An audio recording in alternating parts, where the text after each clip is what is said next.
Somewhere on Earth, the wind is blowing. What is the wind?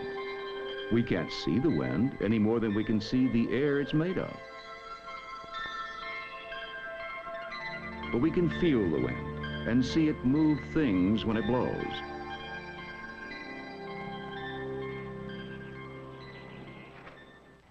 For example, if we light a smoke bomb on this beach, we can watch how wind blows the smoke.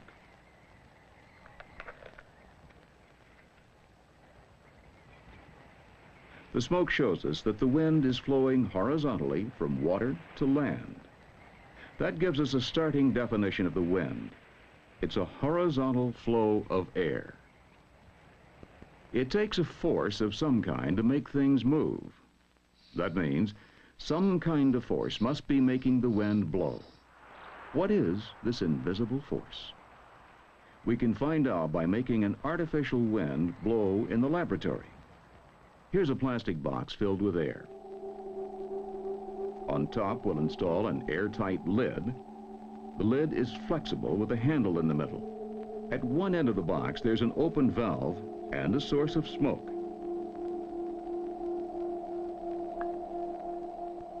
First, we'll press down on the flexible top. When we do, a tiny wind blows out of the box. To learn what force is moving that air, we'll use two homemade gauges. If either gauge's cover is pressed down, a needle will move on its scale. We'll put one gauge inside the box and seal its top. We'll leave the other outside. When we start, both gauges read the same. Now we'll close the valve so no air can escape. Then we'll press down on the box's top. This compresses the air inside. The gauges show that the air pressure is now higher inside the box than it is outside. What do you think will happen if we open the air valve? Air stops flowing when the pressure inside and outside are the same. We can reverse the air's movement by pulling up on the box's lid. This makes the air pressure lower inside the box than it is outside. Last time we saw air move from a place of higher pressure to a place of lower pressure. This time, the same thing happens, but with an important difference.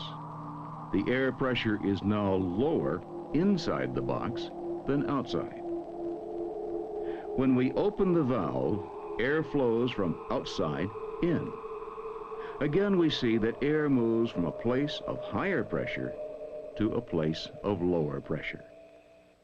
This suggests that a difference in air pressure may be what makes the wind blow. We can test this with a barometer, another instrument that measures changes in air pressure. The numbers stand for millibars. They describe very small increments of air pressure. Right now, air pressure on the beach is 1,013 millibars. 20 miles at sea right now, the air pressure is higher, 1,014 millibars.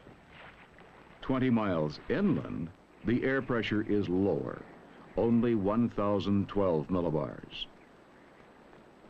Just as in the laboratory, air is moving from a place of higher pressure to a place of lower pressure. Why should air pressure be different from one place to another? To find out, we'll recreate conditions on the beach inside this larger box. A tray of water represents the ocean. Notice that the air over the water is 72 degrees. A tray of dark soil represents the land. The air over the soil is also 72 degrees. Have we recreated the conditions needed to make wind? The smoke plume suggests no. The air inside the box is not moving. What's missing is the heat of the sun. To simulate the sun, we'll use a lamp. After 15 minutes, the temperature of the air over the soil has risen from 72 degrees to 95 degrees. In contrast, the air over the water has only risen to 80 degrees. Why the difference? The dark soil absorbs heat faster than water. As it warms, it heats the air over it faster than the nearby water heats the air over its surface. Now our simulation works. A current of air is flowing from the water toward the soil. The air on the beach did the same thing. Look what else is happening. Air over the soil is rising. At the same time, air over the water is falling.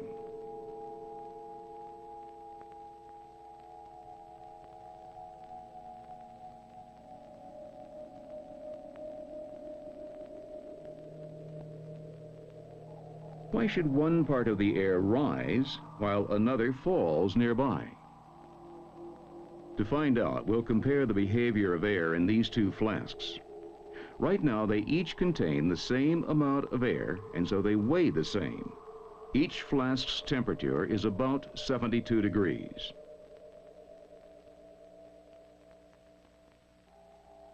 We'll attach a balloon to a valve on one of the flasks. Watch what happens to the weight of this flask when we heat the air inside it.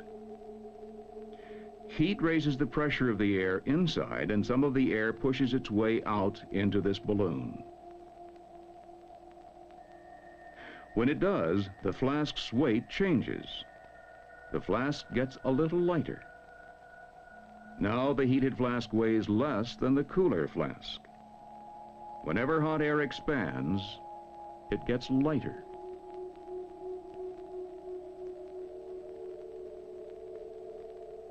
That explains why air is circulating inside the box. When the air over the soil gets warmer, it expands and weighs less than the air over the water. The cooler, heavier air over water sinks and flows along the bottom of the box. That pushes the warmer, lighter air up, and a wind blows inside this box. This gives us another definition of wind: the circulation of air between areas of warmer temperature and cooler temperature. Earlier we saw there was a difference in air pressure between the water and the land. We should also be able to find a difference between the temperature of the air over the ocean and the air over the land.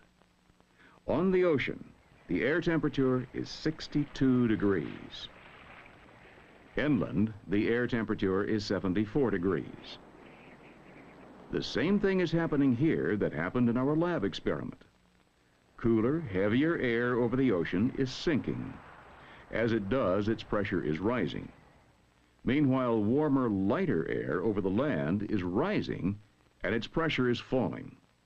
The wind is blowing from an area of higher pressure to an area of lower pressure. You probably know from time spent at the beach that during the day the wind usually blows in from the water toward the land. But you also know that the wind can change speed and direction. We've come back to the beach a few days after our first tests.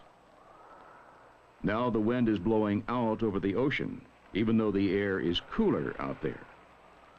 Why has the wind changed direction? A clue can be found in a cloud of dust farther inland.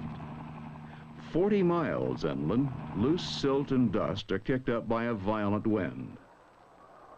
What could make this wind blow? There must be a mass of cold, heavy air somewhere nearby. We'll look for it with measurements of temperature and pressure. Here the dust is being picked up and carried away.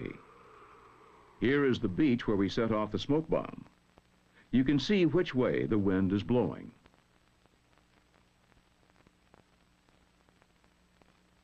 Here on a weather ship, the temperature is 69 degrees and the air pressure is 1,014 millibars.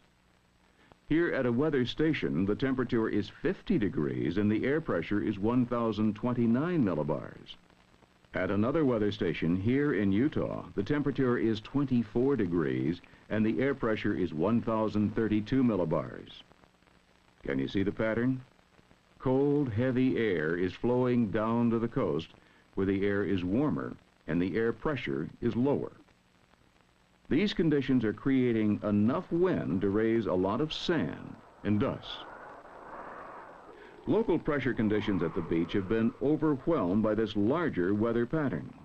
The cloud of dust is blowing out over the ocean, while a high cold pressure air mass rolls in from the northeast.